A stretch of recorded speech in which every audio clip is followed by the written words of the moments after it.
Hey guys, I am back. I just want to say I appreciate everybody that tuned in or watched my last live stream and my little talk about PTSD. And I didn't quite talk about mental health in the military as much as I wanted to, but I probably will schedule another one of those because there's a lot of interest in it. But it was cool. So anyway, I haven't done a good old-fashioned knife review in a while, and I got a kind of a backlog of knives we got to talk about. But today we're going to look at something from Buck & Bear, because I have two from Buck & Bear that I'm really anxious to look at. So we've got a fixed blade, we got a folder. Today we're going to look at the folder. We're looking at, gosh, I forgot the model, the name, and of course it'll be in text, but there you go with the model. Buck & Bear is a brand that I've really enjoyed, and I've seen quite a few from Buck & Bear. Some that I've bought, some that have come in various boxes, and some that they've actually sent to me as samples for reviewing and testing. Buck & Bear has always held up.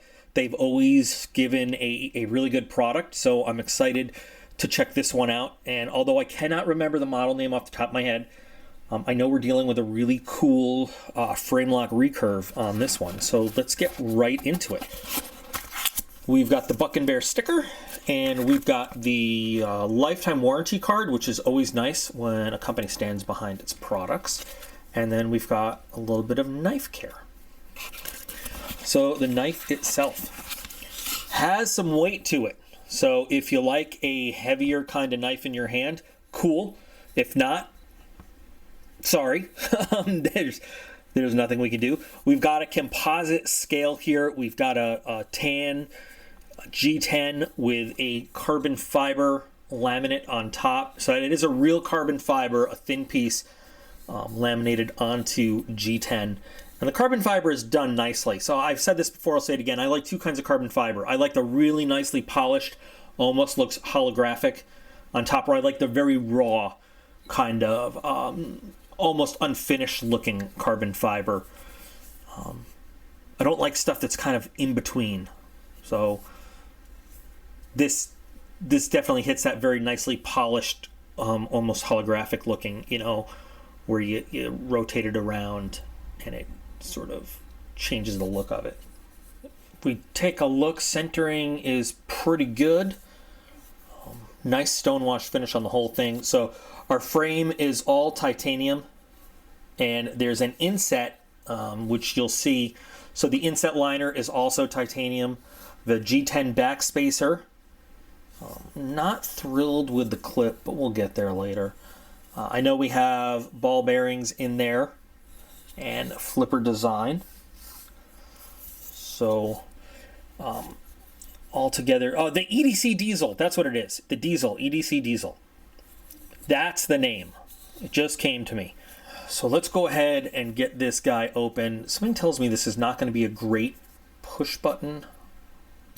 Not bad. So you can see you've got a lot of belly up front, which if you were going to do a little bit of I would not make this a primary chopper. Relatively thin blade, right, compared to your fixed blades. Great slicer though. I mean, you've got the little recurve in the blade, like I said. Okay, so you've got a lot of cutting surface, slicing surface. No serrations, which I like. This jimping up here is pretty good. It really wants to grab your thumb. Feels comfortable, feels pretty good. Feel the clip in your hand a little bit, not too much, and the choil here and the finger grooves are actually kind of perfect. It feels very comfortable in your hand, and if you've got big hands, you got a big handle too. I like the blade style. It feels pretty good in your hand. The stonewash finish is very nice. Now I think we're going to have some people dissatisfied with the steel on this thing. Okay, so it's your Swedish Sandvik style 14C 28N, which is a good stainless steel. It's not great. It's not super. It's pretty good though. It's got very good edge retention. It's got very good corrosion resistance. For an EDC type knife, it's good. It's really good. For a very hard use knife, might not fit the needs exactly. This has kind of a very rugged look for an EDC knife. It has a very, I can't think of the word I'm looking for. Not offensive like it offends people, but offensive like it's something you would go out on the offense with. Look for an EDC knife. But those ball bearings are very smooth. Nice amount of detent there for when you want to get the blade out. Let's see, lockup is very early. Very nicely done.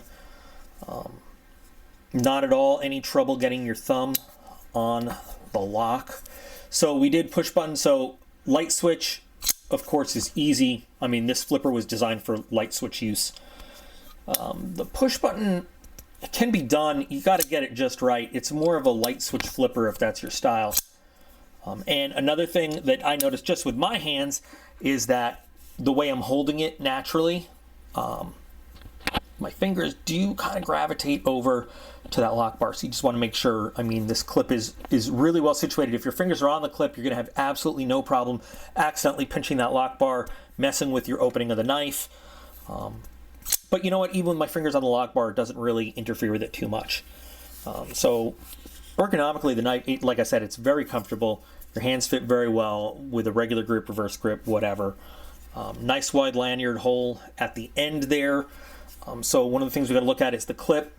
The clip is very, you have, I don't have a ruler with me, but about an inch or so of knife sticking up out of the pocket, which some people are a fan of, some people are not. I'm not. I like my deep carry clips to keep almost the entire knife in the pocket, or whatever you're carrying, waistband, belt, whatever. I like to have that all the way in there. There's also no options for the clip, so it is tip up, right hand only.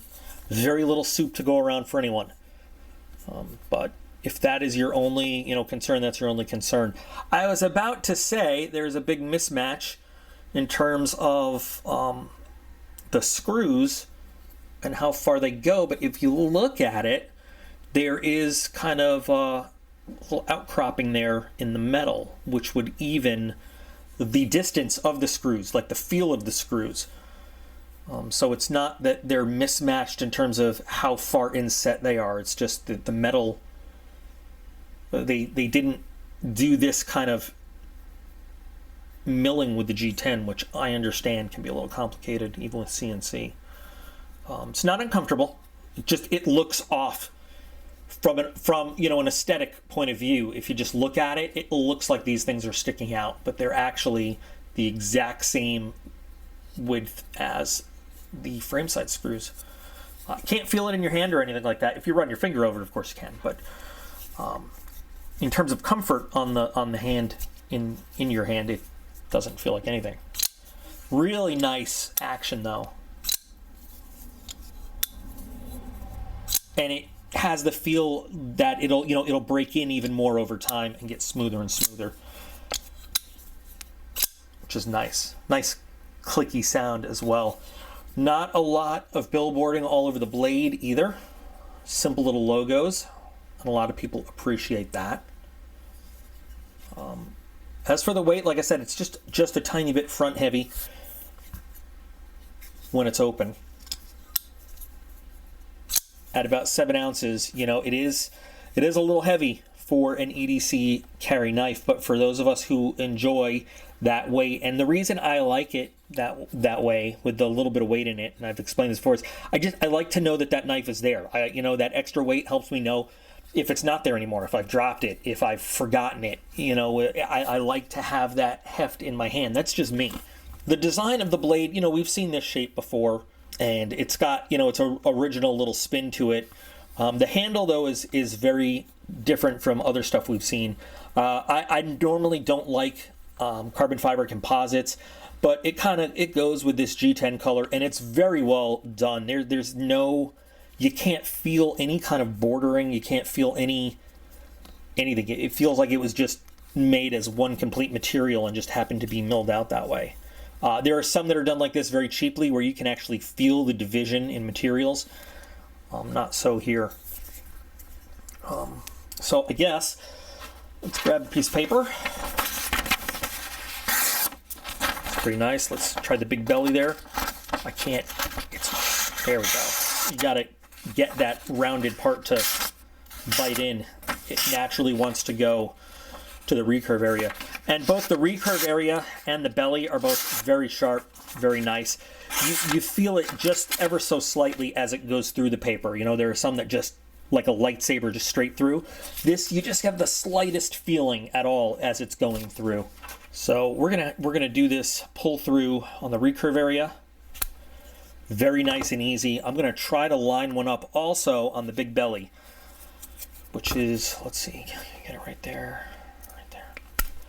which is, you know, a little awkward feeling, but I wanted to just test the recurve because very often, you know, just by nature, that recurve area gets a little more attention and tends to be sharpened a little bit more, but the belly area there and the recurve, both very nice and sharp. Let's check out the slice again on both the belly and the recurve. Very good. And then I expect the recurve to be just fantastic. Yeah, very nicely done. And then with that little bit of extra weight there, yeah, perfectly clean cuts. Was expecting nothing less. And that leads us into our next test. Let's take a look at that lockup once again. All right. So just verify no stickiness. We've got good centering. And our lockup has not moved after 10 good whacks. Somebody make a joke about that, please. Okay. No stickiness, closes. We still have got good centering. Great action. No blade play. Very nice mechanics there. Well done. Things that I can anticipate people not liking. I already mentioned the choice in steels. So I think that some people for an EDC knife would like a more conventional type steel. The actual size, almost 4 inches, and the clip placement, I think some people might not like exactly, and then some people aesthetically might not like this. But you know, I'm kind of walking into the ratings and explaining my choices on the ratings. So I'm gonna save all that for that. Overall, though, I'm going to tell you I'm very comfortable holding this. I would be very comfortable using this for a variety of tasks. It has a nice feel, but you know what? I haven't done the ratings because I haven't done a straight knife unboxing and review in a while. So let's get to some ratings. All right, starting at the top with originality and departure from previous designs. So you know, it's got some original lines to it, but it also it speaks to Buck and Bear's design house, you know, to their features and everything. It feels like a Buck and Bear. It looks like a Buck and Bear, which I always say it's not bad. You know, companies want their pieces to be identifiable, but it's part of their line, so it's going to get a 3.5. For fit and finish, though, everything on this is beautifully done. Everything is nice and tight and where it's supposed to be, so it's going to get a 5. For function and mechanics, it also gets a 5. Everything on this action is crisp, works great, passed all the tests and everything. Awesome. For practicality and utility, though, it goes back down to a 3.5. So, you know, its name is the EDC diesel. If this is, and for that I take it to be, it's supposed to be an EDC knife. There's a few things that kind of lose it some points in the realm of EDC knives. Number one, the blade being at almost 4 inches. Definitely legality-wise. Now, I know there's some people that say, screw it, I'm going to carry it anyway. But I'm just talking about, you know, legality-wise, that is definitely going to prevent it from EDC use in some places. For some people, almost 4 inches is just too big for an EDC blade. You know, the clip, number one, not being deep carry, and number two, not being repositionable, is definitely going to affect the EDC use of this knife for a lot of people.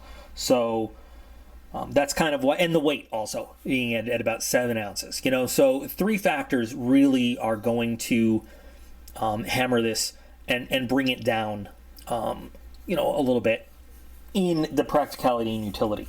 I would also, I mean, I love the slicing and cutting power of a recurve, but I also value the utility factor of a nice straight edge at times too. So, but still, I mean, a great blade to carry around. I'm not saying it's not. For production and out of the box standards, we're going to give this thing a 5. Everything works the way it should. Beautifully sharp blade. No need to mess with it out of the box. I mean, just take it right out of the box and put it to use. For comfort and feel, it's going to get a 4.5.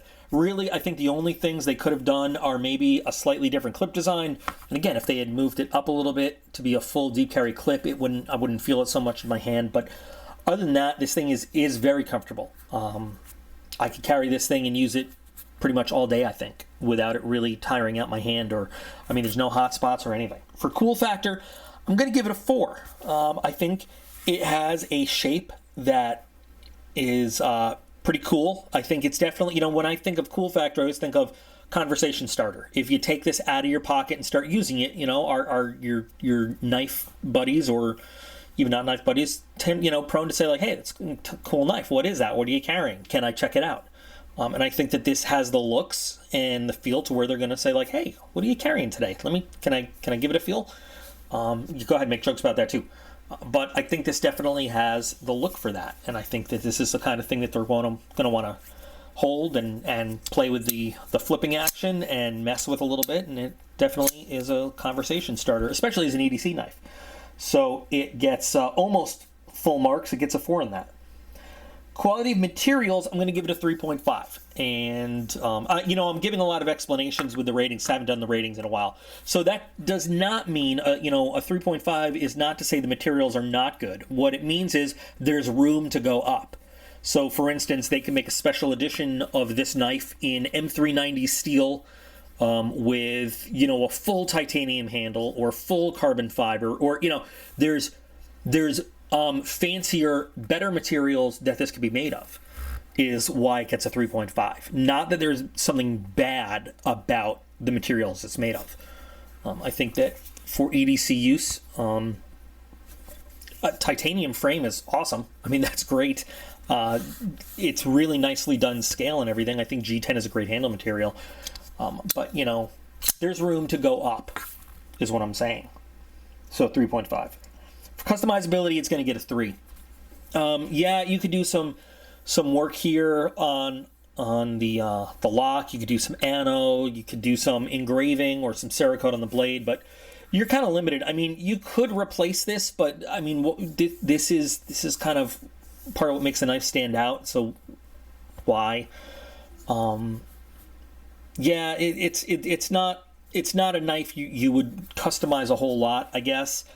It's not a very plain looking knife, so there's not a lot I mean, you could do whatever you wanted, of course, but I wouldn't mess with it a whole lot. Collectability value, it also gets a 3. I mean, it's a full-on production knife, so the chances of it going up in value a whole lot, it's not a special edition or anything like that.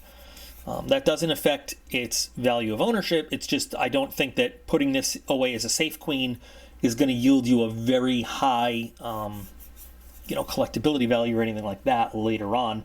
Although Bucking blades do, you know, they have runs. Sometimes they decide to discontinue and, you know, go out of production. And if they do, maybe it'll go up in value. Who knows? Value of ownership, I'm going to give it a 4, though. I think it's solidly made. I think that having it is a good thing, you know, in your collection. I think that if you choose to carry it and use it, it feels solid. I think that it's a good user. I feel like Buck & Bear has a pretty good reputation, and like I said, I've owned 6 or 7 of them at this point, and they've all been very reliable. No problems with any of them. So yeah, I'll definitely give it a 4 on value of ownership. Now the value to price ratio, I'm going to knock it back down to 3.5. At about $130, $140, I think a lot of people might be hesitant to pay that price for the materials and everything here. Even with, you know, the titanium frame and the titanium liner and everything, you are getting a lifetime warranty though. So, you know, if, you know, any short, you know, obviously you trying to use your knife as a screwdriver or a pry bar, I don't think that's covered. But, you know, you're getting that peace of mind that if anything goes wrong with a knife, using it normally, wear and tear, I mean, unless you do something bonehead, you know, you've got this knife for life, which is cool.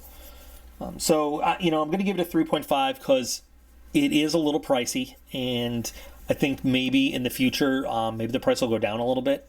I could see this knife coming down to, I don't know, I'm not going to speculate on that, but yeah, I feel like the price could come down a little bit on this, given the blade steel and such. But overall, it gets a score in our 13 categories of 47.5, which gives it a final overall score of 3.96, which is not too shabby at all. This is one of those knives where you got to feel and really put it in your hand. Would I recommend this? Yes, I would. You know, we've talked about, I know there are fidget spinner knives that are a terrible idea. Like a fidget spinner knife, but I use the term fidget spinner knife to mean one that, you know, when I'm bored, I can just sit and open and close over and over. This is a fidget spinner knife. The action on this is just kind of addictive. It works really, really well. And this, I didn't mention this before, the flipper is not really obtrusive. Some flippers stick way out and kind of can get caught on pockets and everything. This is a nice small flipper, but the action on it's really, really good. So overall, yeah, I would recommend this one, the EDC Diesel, if you're willing to throw down the bucks on it, for sure. It feels solid, very comfortable. We could debate the steel over and over and over, but you know, it's a good steel. I mean, it's like I said, it's not great, it's not super steel, but it's a good steel, and it will last you, and it will hold an edge. And it will, you know, not get all rusty on you with just the littlest amount of care. So I think overall this knife would definitely land in my like it pile. You know, but definitely anxious to hear your comments and what you guys think. Anybody that's got actual experience with this particular knife, or other experience with Buck and Bear in general, please do chime in. I'm really working to get more active on the channel. I know I've dropped off a bit, and if you watched my previous live stream video, you kind of understand a little bit of what's been going on. And so this is a cool, I was going to say little folder, but it's definitely not little. It's a cool folder, and will definitely make a good addition to a collection, whether it ends up just being a collection queen or you actually take it out and use it. Definitely. So please do share your thoughts, comments, criticisms, concerns, anything you got. Anxious to hear, and I love when people join in the conversation. I'm not sure. Next up, I think we've got some cool lights from Olight. We have another weapons-mounted light that we're going to take a look at, and that carries a special amount of significance now with everything going on. You might want to look at that. And they've got a sale coming up and some cool deals.